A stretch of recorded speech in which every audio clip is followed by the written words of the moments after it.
Next is the Shiva Mola mantra. By chanting the Om Ham Ham Shivaya Namaha 11 times internally. Om Ham Om Shivaya Namaha. Om Ham Om Shivaya Namaha. Om Ham Om Shivaya Namaha. Om Ham Om Shivaya Namaha. Om Ham Om Shivaya Namaha. Om Ham Om Shivaya Namaha. Om Ham Om Shivaya Namaha. Om Ham Om Shivaya Namaha. Om Ham Om Shivaya Namaha. Om Ham Om Shivaya Namaha. Om Ham Om Shivaya Namaha. Om Ham Om Shivaya Namaha. Om Ham Om Shivaya Namaha. Next is the Tattva. Because all participants now to take the Uddhanya from the Panchapatam, the traditional spoon of water, and make your right hand shape of a cow to the Gokarna Mudra. And if the following mantras are being chanted,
yes, I'm completing all the participants for the instructions in the yoga, so we're getting back now.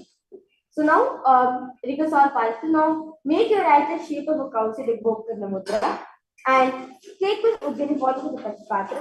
As the following mantra is being chanted, bring the water that flows to the base of the palm 3 times internally.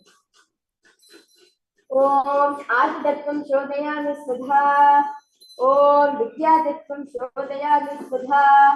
Om Shivadattvam Shodayami Svadha. Wash your right hand with water to the Panchapatra. Now, with the base of the right hand up, moving the hand from right to the left of the lips, chanting the following mantras internally. Om Ham Hridayaya Namaha. Wash your right hand with water to the Panchapatra. Now, with this right hand, index, middle, and ring finger touch above the lips and below the lower lips. Wash your right hand with water to the Panchapatra. Now, with this right hand, index finger can join together. Touch your right nostril, left nostril. With this right hand, ring finger can join together. Touch your right eye, right ear, left ear. Wash your right hand with water to the Panchapatra. Now, the base of the right hand thumb and little finger touch the navel, right chest, left chest. The right hand fingertips together touch the top of the head, right shoulder, left shoulder, and your heart center. Which is beautiful.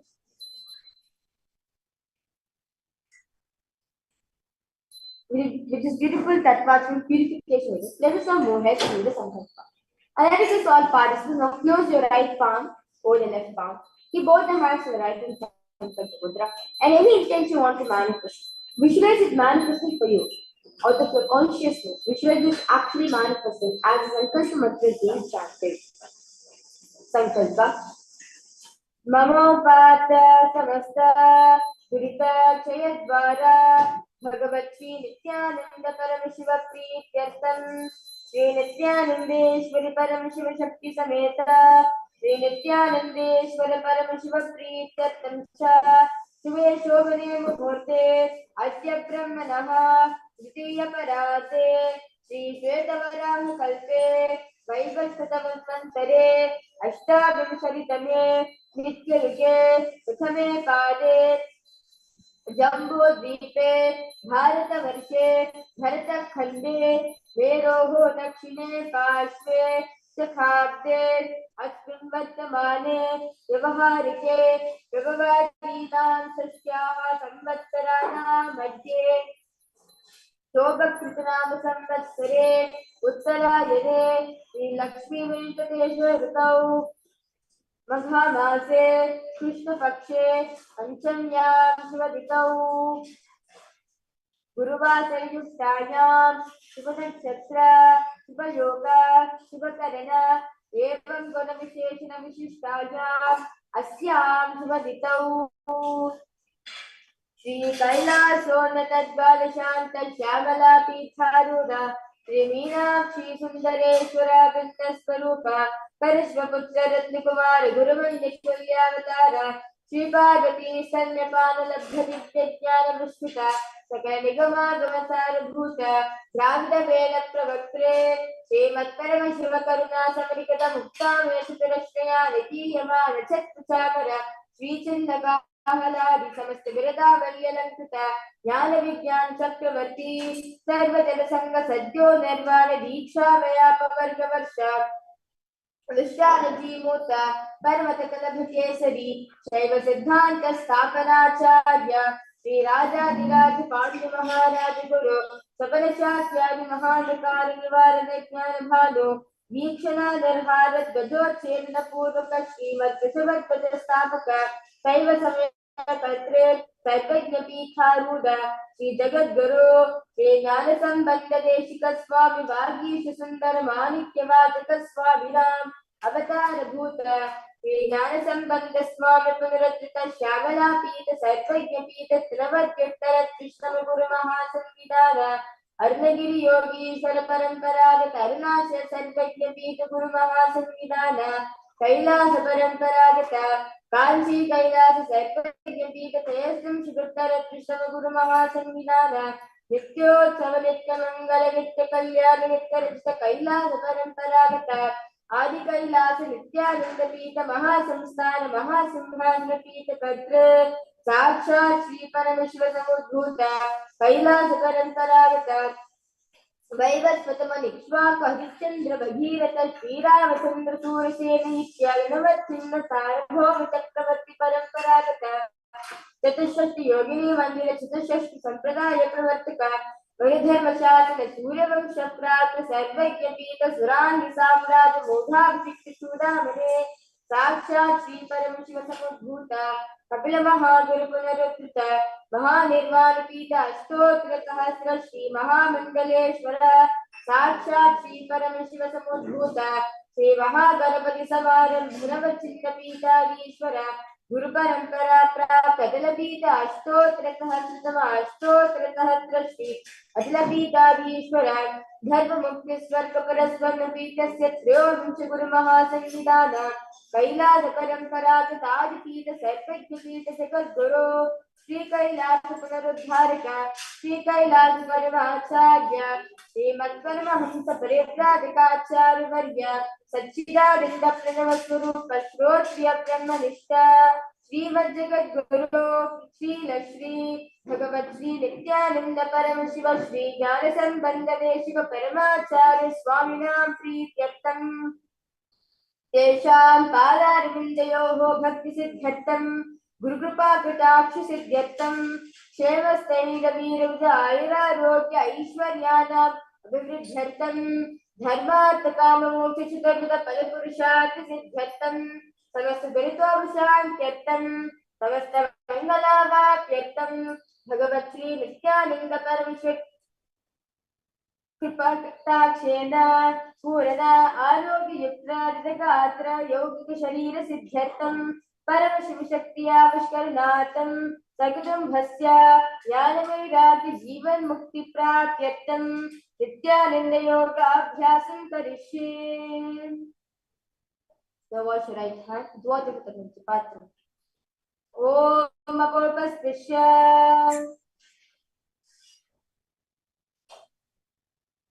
The first asana of Nithyananda Yoga is Sukhasana.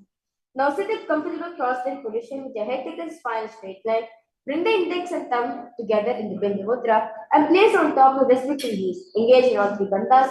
Visualize Paramashivoham in your inner space. Repeat Soham in your throat center. Sukhasana. तत्सुखासनमित्युक्तम् अशक्तस्तत्समाचरेत् आसनं विशितं येन अद्यं तेन च कत्र्यम्.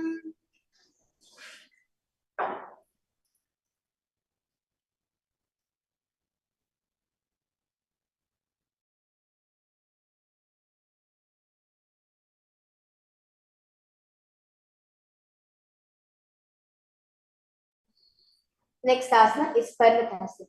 Now bring the legs into Padmasana, bring the palms together, raise them above the head in Anjali Mudra. Keep the elbows straight, engage in all three bandhas. Visualize yourself as Mount Kailasa. Parvatasana.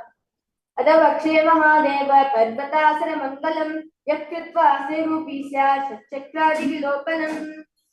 Next asana is Halipavasana. Now bring the soles of feet together in front of you. Hold the left hand by the right and place the forehead on the ground behind the heels. Engage in all three bandhas, raise the nose, visualize Swami in your inner space. Halipavasana. पूर्वं विरियावो में जानो भेपकजली संपुरिथानो पुष्टिवचेदो भूकरियावो दक्षिणकर स्वभाव गहावो.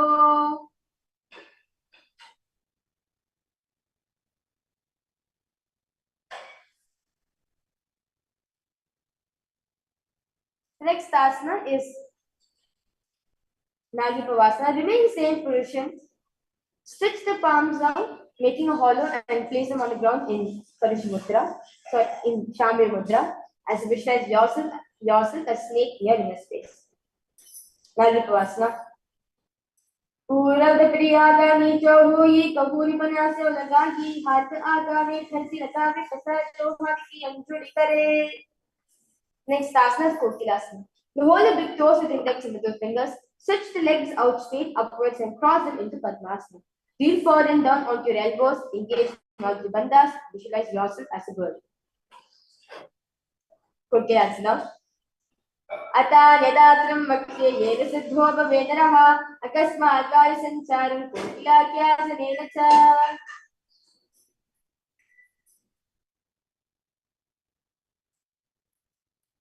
Next asana is Nithyananda.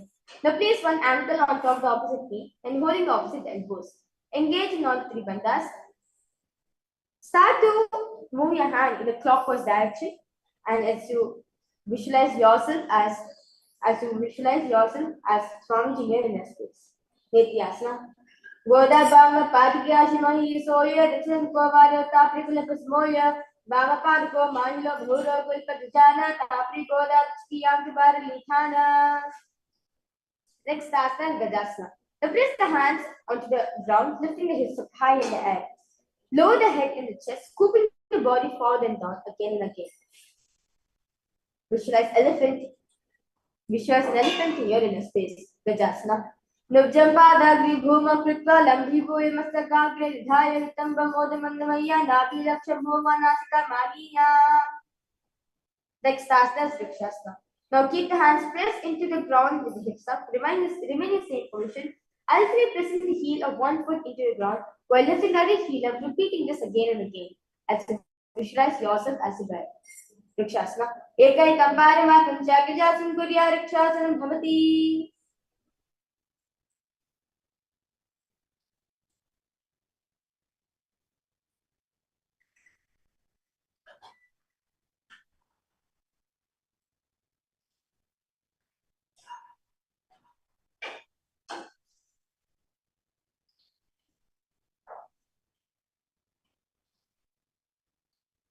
Next asana is Vaishasana. Stand tall, tips of the big toes, keep the head and spine straight, then bring the index, middle, and ring finger to the heart center Hridaya Mudra. Mr. Swamiji here in a space, you'll be engaging with the Udyana Bandha, where you pulling his stomach in the mouth. Vaishasana. केशेनपादे विलं भद्वा तिष्ठेर्ध्वमकः अथवा ईशावाक्ये यकृत्वा सत्यवान् भवेत्. We will now entering the first karana of the day, which is the Urdhva Karana. Now standing heels touching, toes facing outwards 40 degrees angle. Keep the knees bent and both the hands raised at the chest level, elbows are parallel to the ground. Twist one knee towards the center and raise it up, back across body to its original position. Simultaneously leg raises, follow the movement of the respective hand, raising it up and placing across body, and repeat this on the other side in Urdhva Karana.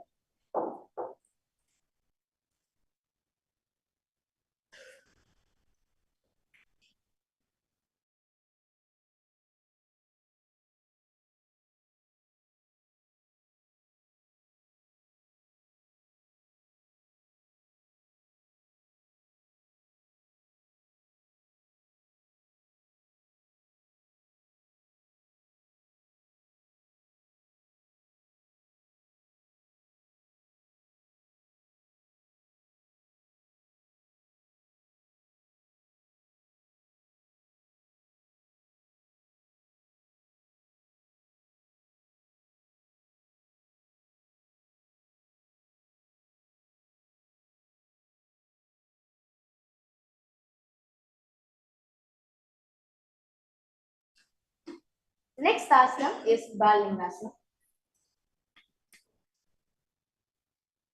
Now, increase the fingers from outside in Sarva-Varshankari Mudra. Hold on to it, pulling it up towards the chest. Keep the spine straight, engage in all three bandhas. Visualize yourself holding a baby. Balalingasana. Ekam janusya lingya startavyam balalinganam bhavati. Next asana is Paripidanasana. Now, take one foot and pull it behind towards the buttocks, holding both the hands in Parishavudra. Keep the headache and spine in straight line. Engage in all three bandhas. Visualize Swamiji in your space. Padvidasana. Sitve kasmin paditve karabhyameshti pishte samstapye tena parupidanamasana. Next asana is Natarajasana. The respective hand, hold onto the sole of the foot from inside. Extend the opposite hand, paw, index and thumb together. Simultaneously kick and pull the foot back up by leaning forward. Visualize yourself as Natarajasana. Uttaya param chamcha maricham veera bhadrikam natarajam trikonam cha suttavashta prasarine. Let's now repeat the Balingasana sequence on the side. Balingasana. Ekam janusya lingya startavyam balalinganam bhavati. Paripidanasana on the side. Visualize Swamiji here in the space. Sthitve kasmin paditve karabhyam veshti yetinam pishte samstapye tena paripidanamasana. Natarajasana on the side. Uttarapalam krom chamcha maricham veera bhadrakam natarajam trikonam cha suttangashta prasarine. We will now entering the next karana, which is the Adhiraj karana. Now sitting animally, the heart squatting position. Bring your right foot behind the other with the toes down, heels up. Keep the left hand at the chest level and extend the opposite arm out wide like a pendulum movement. Bring it back towards the chest level. Hold the arm straight. Move the fingers one by one. Fingers towards the palm, then outwards in Kali Hasta.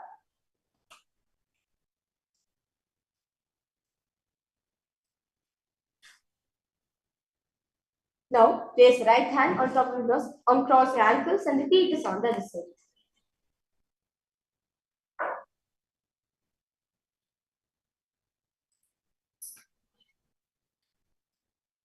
We will entering into now a very powerful meditation, which is a skeleton dance. So I request all participants close your eyes. Visualize yours as pure skeleton. Nothing else is there in your system other than just pose. And shake your body as intensely as possible.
Relax yourself.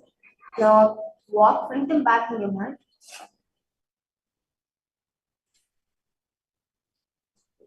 So now we will enter the next karana, which is the Kati China karana. Now sit in normally the half squat position. Bring the hands above the head with palms crossed, palms facing backwards. Move the hips to one side and simultaneously uncross the arms right above the head. Come back to beginning position and repeat this on the other side.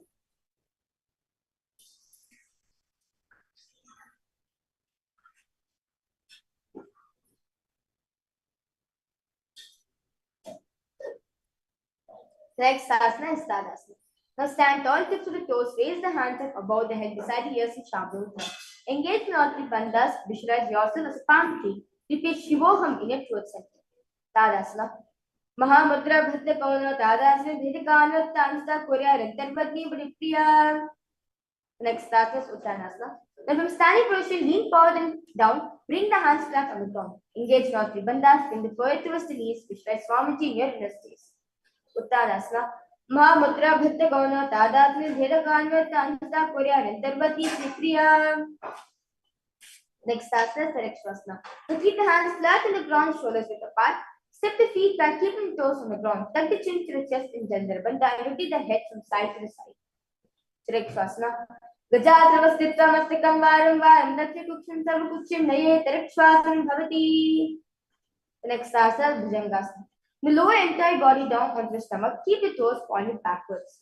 Now, keep the hands next to the chest. Raise the head up using the strength of lower back muscles.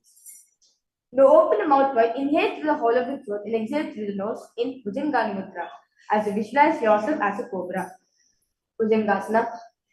Angushna viparyantam anobhuma vinyase karabhyam charan vitta vishishapani vahi. Next asana, Shashasana. Now from tall plank position, alternate taking one knee in towards the chest, back and forth. Visualize Swamiji in your inner space. Shashasana. Gajasam Janutva Kunja Varam Varam Kartavyam Shasanam Bhavati.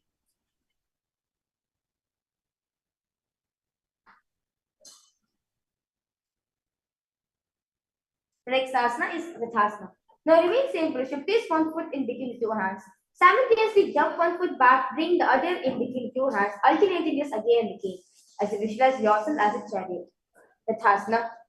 Gajasam to ekekam pan puromagene bhavita kartavyam Vrithasana Bhavati. Next asana is Virabhadrasana. Now keep one foot flat on the ground, toes pointing forward and knee bent at 90 degrees angle. Extend the other leg back, keeping the knee straight and toes pointed out 40 degrees angle. Raise the arms parallel beside the ears in Shabmudra. Pull the stomach in and up in Nithyananda Bandha. Gaze at the third eye. Visualize Lord Virabhadra in your inner space. Virabhadrasana. Vashishonikondinyam modukuktameva cha ashtavakrimatvattan mayuram setu bandhanam. Let's now repeat Virabhadrasana on the side. Virabhadrasana. Vashishonikondinyam modukuktameva cha ashtavakrimatvattan mayuram setu bandhanam. The next asana is Vrikshasana. Now stand tall, bring one foot to the inner thigh. Bring the palms together, raise them above the head, keeping the elbows straight in Anjamudra. Pull the stomach in and up to Nithyananda Bandha. Gaze forward to visualize yourself as a tree. Vrikshasana. Vamormura desecha yamyan padam nidhaito tishti vrikshavatvuma vrikshasana viduhu. Next asana is Garudasana. Now from tall plank to stand tall, place one foot at the opposite hips. Bring the palms together in front of your heart, Namaskar Mudra. Keep standing legs straight like a rod. Visualize yourself as Lord Garuda. Garudasana. Garudasana vakshe nidhyansa rambhuvi saradosha nirmukta bhavati hamahabali. Let's now repeat Vrikshasana on the side. Vrikshasana. Vamormula desecha yamyan padam nidhaito tishti vrikshavatvuma vrikshasana viduhu. Garudasana on the other side. Garudasana vakshe nidhyansa rambhuvi sarvadosha mukta bhavati mahabali. Next asana is Trikonasana. The standing, step one leg far back, keep the front toes pointing forward and back toes facing sideways. Keep the arms straight, bring the palms down towards the ground beside the foot, while the other arm extend towards the sky. Visualize yourself as a triangle. Trikonasana. Uttara paring ground samcha maricham nir bhadra kangat rajam trikonam sha suttam vishta prasarane. Just like the Trikonasana on the side, as we continue to visualize ourselves as a triangle. Uttarapanam Kram Chamcha Varicham Mira Bhadrikam Siddharajam Trikonam Cha Chittavishta Prasarane.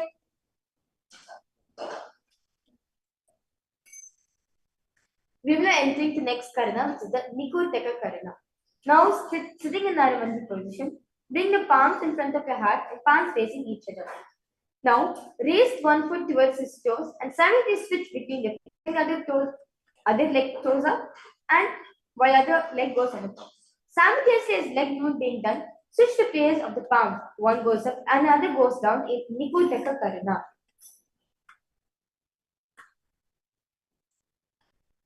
For the next set of asanas, we'll be entering the new pranayama, which is a Brahmari pranayama, where you inhale, you bust like a bee, and you exhale.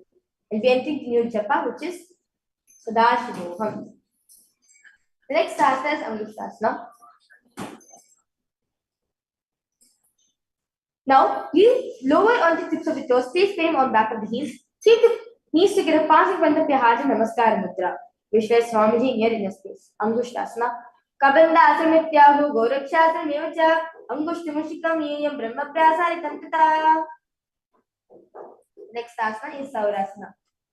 Now, from tips of the toes, extend one leg straight out, heel down and toes up. Keep the fingers down by the ground by the sides. Palms facing forward in Varamudra. Saurasana. Prasare ekam paditam samstapyatviga padikam.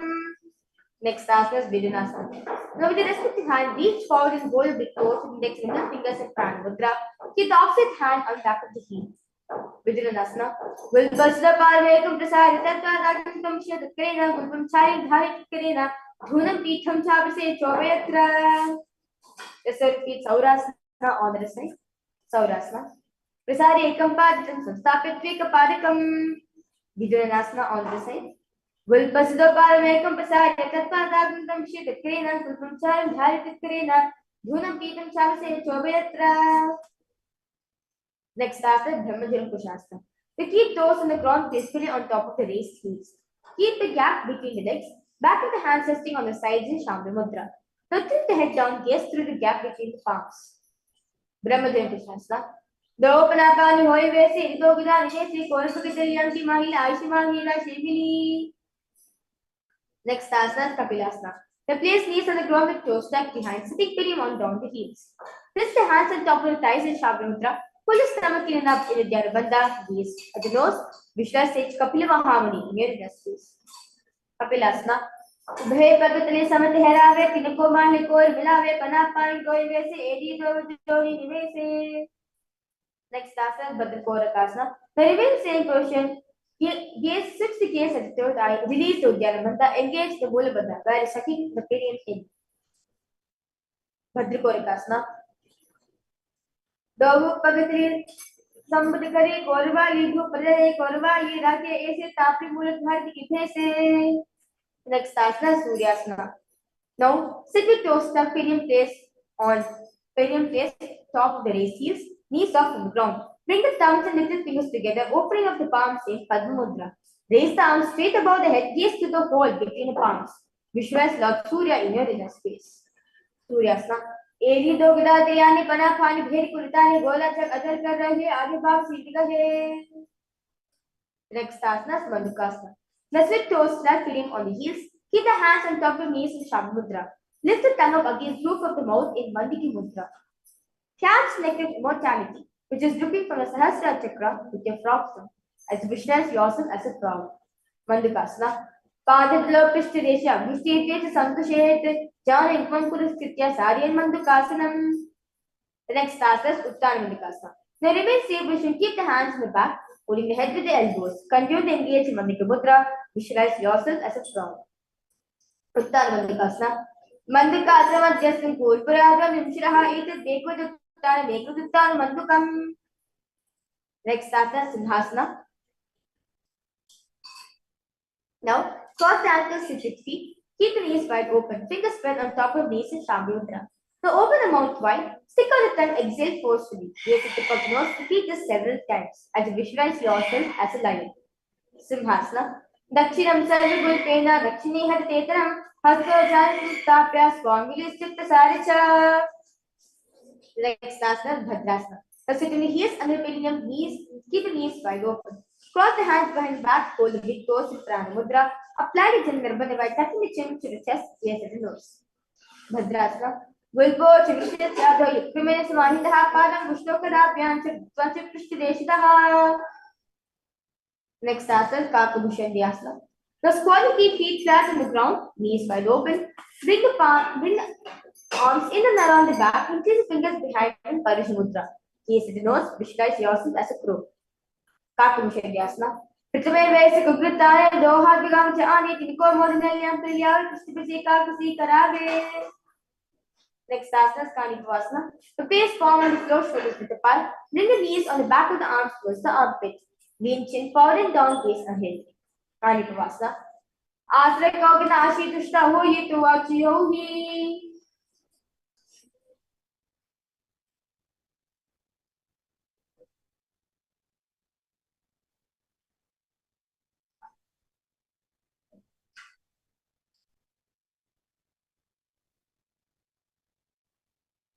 Next asana is Kapalyasana.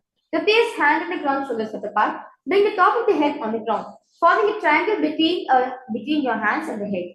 So bring the knees onto the elbows, hips over the shoulders, straighten the legs up, straight in the sky, gaze at the nose. Kapalyasana. Sisi Shadhati Teki, Bagumiliva, Uchabukare, Pakadyaka, Shrashi, Dohataki, Hatili. Relax yourself now. Next set of asanas, we are entering to new pranayama, which is Udechika Kummuka, where the exhalation is held longer, then you slowly inhale. Paramashivoham. Squat and toes with legs together. Twist the body, place both the hands to one side in Shambhu Mudra. Align the elbows with the knees in the hip. Now lean onto the arms, balance, extend the legs to the side, face at the third eye. Visualize yourself as a peacock. Paramashivoham. Mayuram Dandavat Kuryan, Mayuram Namakam, Kuryan Mayurapashvabhyam, Mayurapashanamakam. Just repeat Paramashivoham on the side. Mayuram Dandavat Kuryan, Mayuram Namakam, Kuryan Mayurapashvabhyam, Mayurapashanamakam.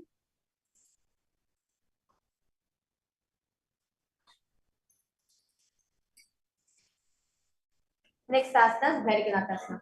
Now place both the hands on the ground in Shambhu Mudra, shoulders width apart. Stretch the legs back straight in the Tarakshvasa in a plank position. Step one foot outside the respective shoulder. Bring the foot between the hands, gaze at the third eye. Visualize Lord Kala Bhairava here in the space. Asra Kavna Piti Jali. Let's repeat Bhairakanasana on the side. Asra Kavna Piti Jali. Next asana is Unnukhapitasana. Now from Tarakshvasana, place the forearms on the ground. Walk the feet forward, bring the hips, raising the hips up high. Lift the chest and head up, gaze at the third eye, visualize form into your inner space. Unnukhapitasana. Dhonya Stojarani, Hasto Chalispara Mamukam, Utta Vitangirigulam Kadistana Viruka. The next asana is Vishishtasana. From Tarakshvasana plank position, rotate the body to one hand, raise the opposite hand up. Keep the balancing hand directly beneath the shoulders, raise the hips and gaze towards the sky. Vishya says Vashishta in your inner space. Udu Kupadava Vishya Varichya Matikam Vidam Chodrita Vidam Rasanam. Let's repeat Vashishtasana on the other side. Vashishtasana. Udu Kupadava Vishya Varichya Matikam Vidam Chodrita Vidam Rasanam. Next asana is Anjani Asana.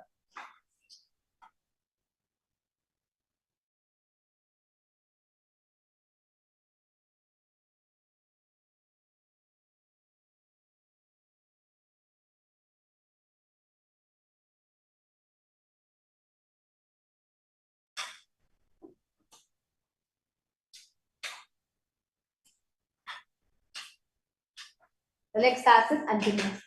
So next is the fastest will be entering the new japa, which is Mahasadashivoham. We will be repeating Mahasadashivoham in throat system. Now sit with legs stretched, toes pointing up. Bring the hands under the buttocks, palms facing upwards in Shambhu Mudra. Keep the spine straight, elbows to the body, tuck the chin to the chest and Jarabandha, gaze at the nose, visualize Lord Hanuman in your inner space. Anjani Asana. दो करकी उभयतेली कोरवाले में यजेली स्वागाने भूप्रदाशे महाने अंतिम लीलाशे. Next asana is Paschimottanasana. Now sit with legs stretched out, bend from the base, hold the big toes with the index, middle fingers in Prana Mudra. Bring the chest to the thighs, take your knees, engage in all three bandhas. पश्चिमतनासना जानो परिलातं तु भस्मन्तां उच्चतेन केन प्रकारेण सुखं दारं जायते. Next asana, Suprasana. We remain same position. Claps the hands behind the head. Lean the chest forward and down. Bring the head to the knees. Engage Mount Bandhas. Visualize Mother Kali in your neck space. Ugrasana. Sapanipyanam Dikka Jano Prishiro understand Asana Akarimam Proktam Bhavedana Deepanam.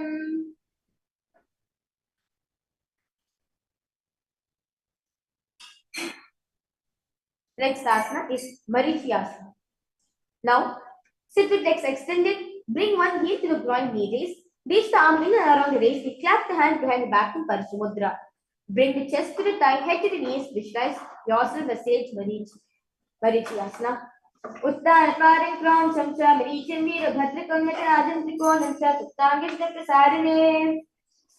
Next asana is Mahamudrasana. Now, bring one heel to the perineum. Let the knee fall to the side on the ground. Reach and hold the foot, keeping the legs straight in Shambhavi Mudra. Bring the chest forward and down. Engage now Tribandhas, gaze at the nose. Mahamudrasana. Dava Pagaki Yedi Joy, Sivanyani Laga, Viso Tachila Bodhisare, Tamayanagan Sidare. The next asana, Marichyasana, repeat it on the side. Visualize sage Marichi in your inner space. Uttanapalam Crown Chamcha Maricham Veera Bhadrakam Natarajan Trikonam Cha Tuttangishta Prasarine. Mahamudrasana, repeat it on the other side. Dava Pagaki Yedi Joy, Sivanyani Laga, Viso Tachila Bodhisare, Tamayanagan Sidare. Next asana, Bhadrasana. Now, sit and bring soles feet together with heels close to perineum. Keep the knees wide open, hold the feet firmly. Maintain straight spine, gaze at the nose, visualize Swamiji in your inner space. Bhadrasana 2. Wilbo, Timisya Syadaha, Sivanyapa, Tukshipet, Padapajika, Nivya, Rimbhatya, Srishanam, Bhadra, Sumve, Geta, Sarvavya, Rishapaham. Next asana is Dwarikavasana. Now, open Bhadrasana, extend feet away from the body. Keep the toes together, heels apart, knees wide open. Place the hands of the split to knees in Shamyudra, touching the chin to the chest in Chandrabandha, gaze at the nose. Dwarikavasana. Purva Charva Chokaso Soi, Bahi Vyakiji Soi, Yami Edi Pindadirashe, Angula Tandarorashe. Next asana, Joniasana. Now sit and keep soles of the feet together, knees close to perineum. Pull the soles of the feet, lean forward and down, bring the forehead to the feet, gaze at the nose. Visualize Yoni Mandala in your inner space. Joniasana. Dahu Pagati Samtrikare, Edumedicating Nidare Adhadko, Antarashi, Radhukataya, Muparidashe. Next asana is Vidikavasana. Now sit and keep heels together, toes apart, knees wide open. Lean forward and down, extend the hands out wide, palms facing downward in Chamudra. Bring the forehead to the ground, behind the hips, gaze at the nose. Vidikavasana. Purabadipakatali Sampurusholi Area Virashe, Area Suvahi Kali Agro Ante Dharki Lakave. Next starter is the Samadhyasana. Now sit the toes together, knees heels apart. Bring the arms below the shin. Extend out to keep palms facing up. Bring the forehead to the ground above the feet. Bring the toes near the throat, gaze to the nose. Visualize Lord Surya in your inner space. Sit the Samadhyasana. Dohu Pagle Samdikaris, Hula Medaga, Medari Ankula, Tandurashe, Etiko Ese Vidashe. Next asana is Vidikavasana. Now hold the feet and open them up. Bring the soles facing upwards to the sky. Keep back of the hands on the ground in Shamudra. Press the elbows onto the thighs towards the knees, gaze at the nose. Shirikipavasana. दो प्रकार की धरती भगवा में लगावे भक्ति महिली core मिता किसी बिजोदे 12वीं कोर बना शुलिया राशि. Next asana is Sarpatotokaka. Remain same position. Place the hands to the knees, gently press them on the ground. Pull the stomach in up to Nithyananda. Gaze at the third eye. Sarpatotokasana. दो पग भी समझ करे आगा में के चार पसारे गोला भूसो लगता राशि हाथ तो गोला प्रीदा से. Next asana Bhairavasana. Now sit and bring soles of feet facing together, knees are open. Lift the heels up, bring the toes down to the ground. Keep the knees on the ground. Pull the stomach in and up in Nithyananda Bandha. Place the hands to the knees in the Bindu Mudra while index and thumb are touching each other. Visualize Lord Kali Bhairava in your inner space.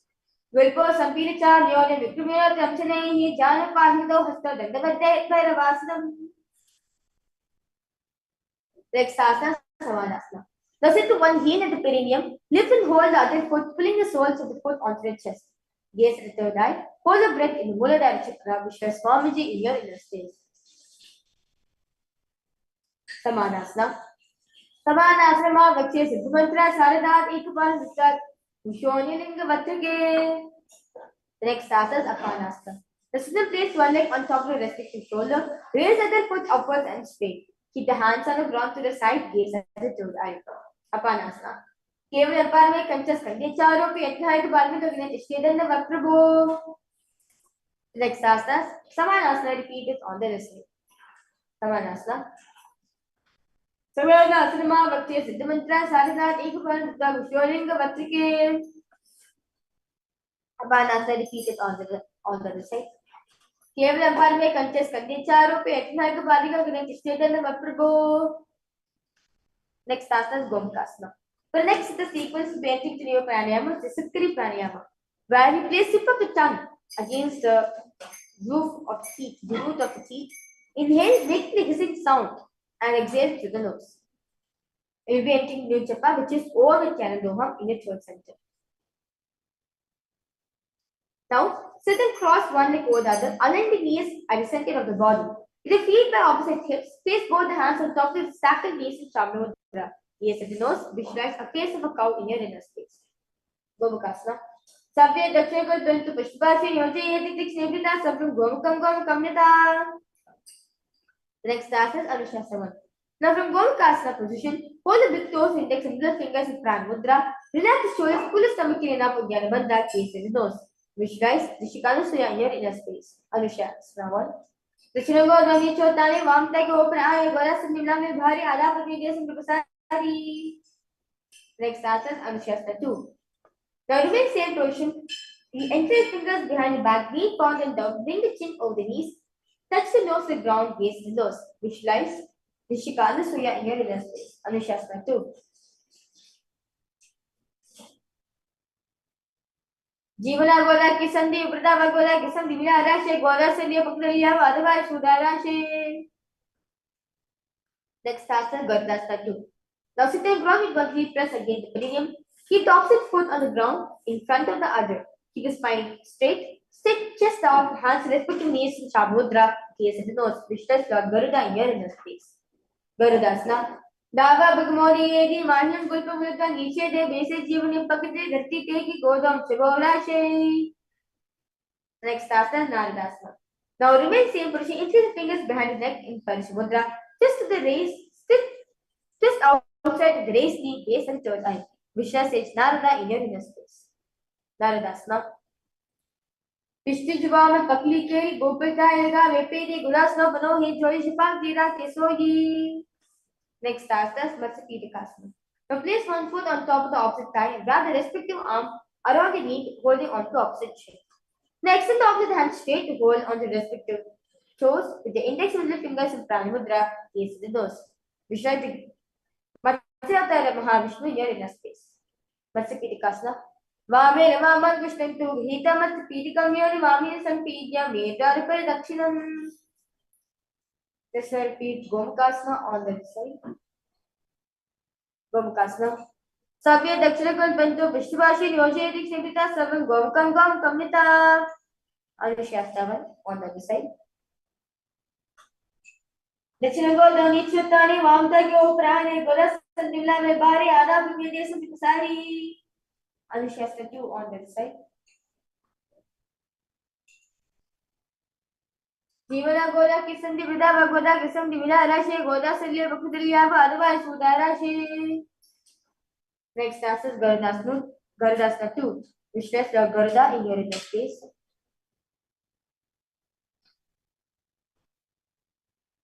Dava Bhagmori Edi Mahyan Gulpamudra Niche De Base Jivani Pakate Dharti Teki Godam Chivorashe. Naradasana on the side. Visualize Sage Narada in your inner space. Naradasana. पिछली जवाब पकली के गोपिता का रिपेरी गुदस का पनो ही जोई जिपाक देगा किसो ही. Next asana is Matsapidikasana. Visualize the Pishatara Mahavishnu in your inner space. Matsapidikasana. Vame Yamama Vishnu Gridamasi pitikam yori vavyasam vidya metadipari dakshitam. Next task is Vasindrasana. Now place one foot on top of the opposite thigh. Place the opposite foot on the ground on far side of the opposite thigh. Now twist to bring one elbow out to the raised knee. Keep the arm raised by the neck. Turn the head back, gaze at the third eye. Vishnu the great cinch must still run here in response. Udaram Pasima Bhatam Krita Dishti Ethanam Rangamaparam Hitakjano Parineset. The next asana is Kubasana. Now bring the elbow outside the raised knee. Extend the hand down to the foot. Keep the opposite hand in the respective ear. Turn the head back, gaze at the third eye. Visualize yourself as a camel. Padmasana. Asana Kognajo Lojaye. The next answer is Vastindrasana 2. Now remain same position. Keep the opposite hand on the ground. Turn the head back, gaze at the third eye. Vishnu the great says, Masindranatha here in the space. Pastyendrapietam Chitrapritam Pacharik Mandala Kandanastram Abhyata Kundali Pravotam Dandasritam Vidayapam Sam. Let's repeat Pastyendrasana 1 on that side. Pastyendrasana 1. Udaram Pasima Basa Krita Tishti Etha Namra Gama Param Hitak Sujana Parineset. Ubasana on the other side. Asana Kaugana Jo Lojaye. Pachapidasana on the other side. Pastyendrapietam Chitrapritam Pacharik Mandala Kandanastram Abhyata Kundali Pravotam Dandasritam Vidayapam Sam. Next asana is Padmasana. Now sit and place feet on top of the opposite sides. Take a palm to the knees to Samudra. Engage now the Bandha's gaze and nose. Stretch the Paramashivoham inner space. Padmasana. Asanam Dita Prokam Padmamasya Sandata Uddhava Parichedya Vibha Dita Padma Samave. Asanam Dita Prokam Padmamasya Sandata Uddhava Parichedya Vibha Dita Padma Samave Keta Saiva Papakanashanam. Next asana is Padmasana 2. Now remain in the same position. Cross the arms and hold onto the toes with the index and middle fingers of Pranamudra. Gaze with nose, Vishnu Goddess Parvati in your inner space. Padmasana 2. Utta Rochare Krita Visanta Priyathauri Madhya Tani Panikrita Tarishwar Nasa Grivinse Distum Dentamoni Chipaya Utta Achivakam Vaksho Uttaruka Namchanehi. Next asana is Kukutasana.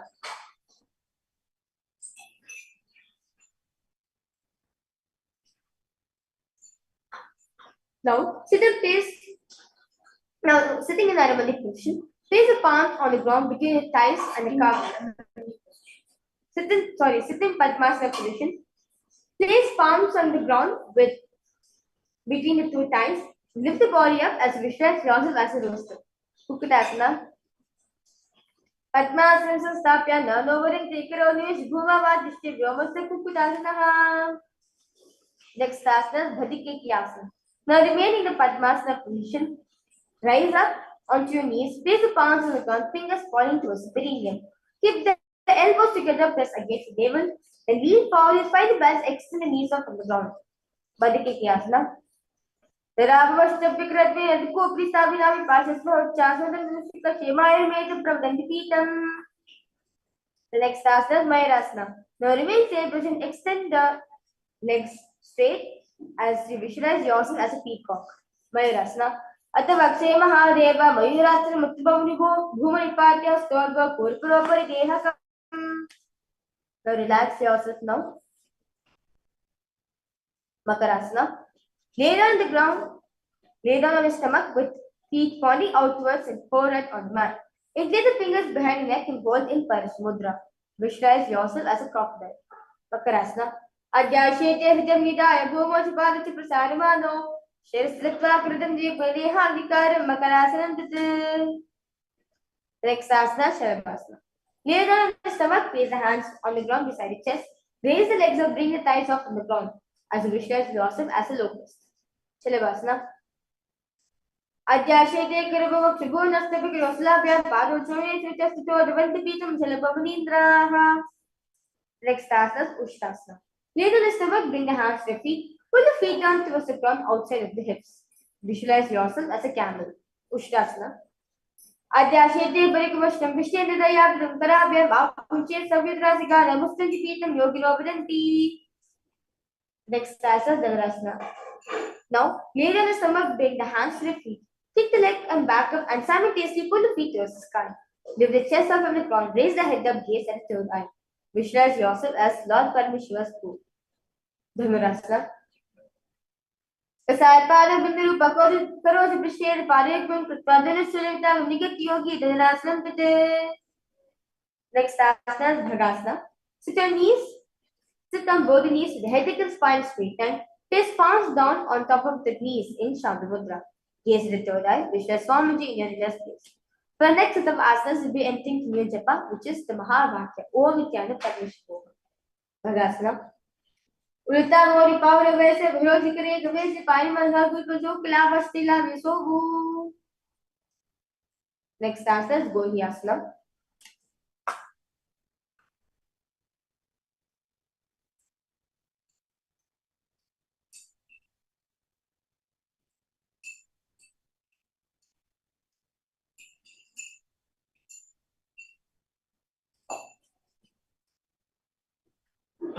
Now, from the knees, place forearms to the ground, fingers interlocked in Parishamudra, elbows, shoulders width apart.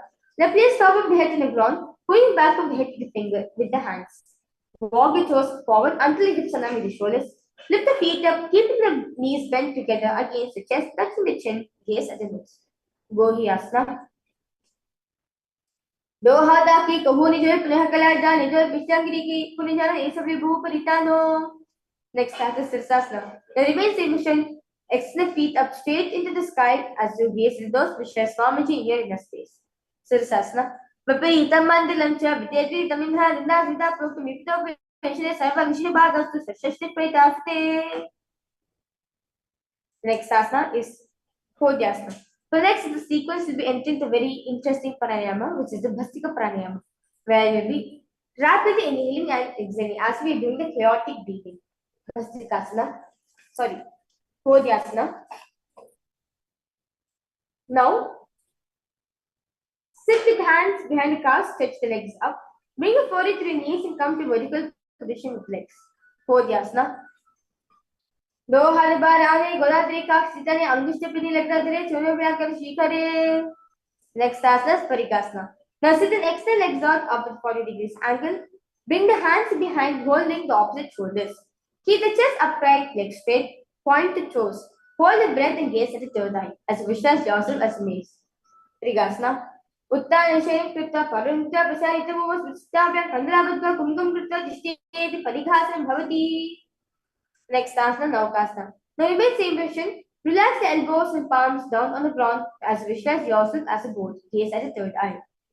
Naukasana. Uttanishayan Purpra Vyambhunastabhyastanitam Vidaya Shuruhuru Chandapan Gadavatari Naukasan Bhavati. Next asana, Rudrasana. Sit and lift the feet up, scoop the hands and the heels, pull the feet towards the chest in Shabdamudra. Keep the spine upright, gaze at the nose, visualize Lord Rudra in your inner space. Bhadrasana. Rudrasana. Pagatali somebody kari hatasya guchai baga kaunta doli rupadli kai talme lagave. Next asana is Unnukapita too. Lay down back with feet flat on the ground. Place palms down, fingers just touching the back of the heels in Shambhi Mudra. Lift the hips up high, pressing the feet onto the ground. Chin tucks the chest in Janarbandha, gaze at the nose. Unnukapita. Udir Jani Kripta, Shedhom Kapta, Kutta Bhasta State of Pithunmaka Namake. Next asana, Shivasana. Lay down the back with palms facing upwards, completely untouched from any micro movements of the body. Visualize the Supreme Point of Hinduism. Visualize Swamiji in your inner space. Bring awareness to every single body movement in Shakti Charan Mudra. Shivasana. Adashavasanam Uttanam Savadbhumo Shayanam Dusavasanam Shavasanam Shantiharam Chittavishranti Relax yourself. Inhale, exhale as slowly as possible and as deeply as possible.